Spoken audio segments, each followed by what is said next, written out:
terciptanya kesadaran penerapan praktik perkebunan berkelanjutan di kalangan pekebun swadaya, Solidaridad Network Indonesia mengadakan Festival Pekebun Sawit Lestari. Festival ini telah berjalan sekitar 8 bulan dan diikuti sebanyak 59 kelompok tani dari 10 kabupaten di Kalimantan Barat dan Kalimantan Timur.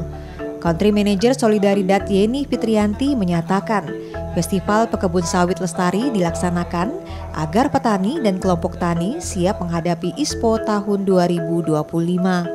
Berdasarkan data Sekretariat ISPO tahun 2020, ada sebanyak 621 perkebunan sawit yang telah menerima sertifikat ISPO. 607 dikelola perusahaan, 10 perkebunan milik koperasi pekebun swadaya, dan 4 perkebunan kelapa sawit milik KUD Plasma, dengan total luas lahan perkebunan lebih dari 5 juta hektar.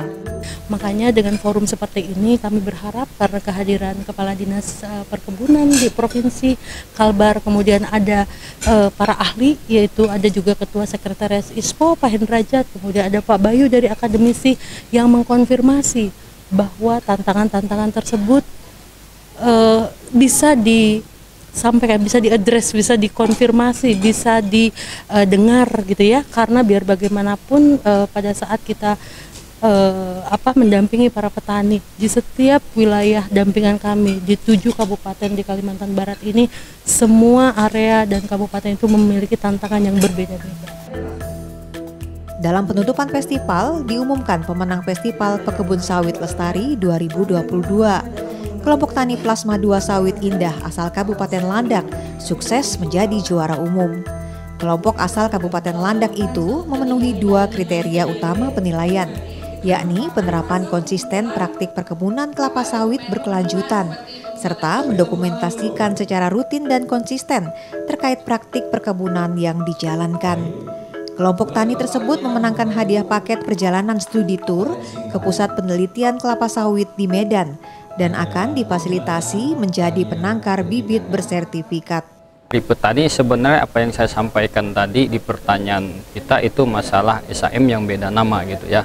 SAM beda nama. Kalau masalah pelaksanaan di lapangan, petani pada semuanya sih nggak keberatan gitu ya, dengan syarat-syarat GAP gitu ya, penerapan ya, ramah lingkungan gitu ya, semua yang sudah ya sesuai dengan prinsip dan kriteria itu. Cuma memang kendala di lapangan itu ya masalah balik nama kita.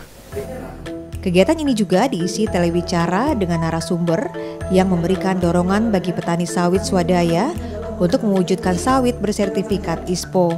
Kalau nasional tadi ada angka ya dari 16,3 juta itu 41% ya. Kalbar agak lebih kecil. Ya, kita berada di angka sekitar 28% ya.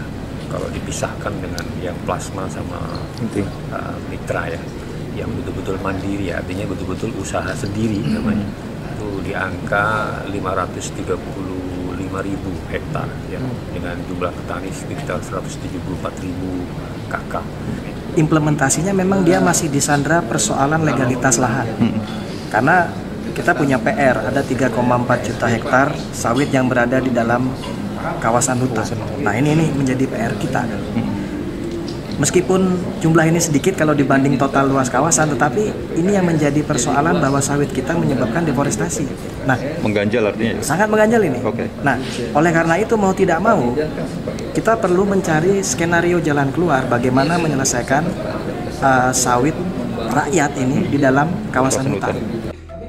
Dengan upaya maksimal dari berbagai pihak, diharapkan penyelenggaraan sertifikasi ISPO yang akan diwajibkan pada 2025 sebagai tolak ukur penerapan praktik perkebunan kelapa sawit yang lestari untuk perusahaan maupun pekebun swadaya bisa berjalan sesuai harapan.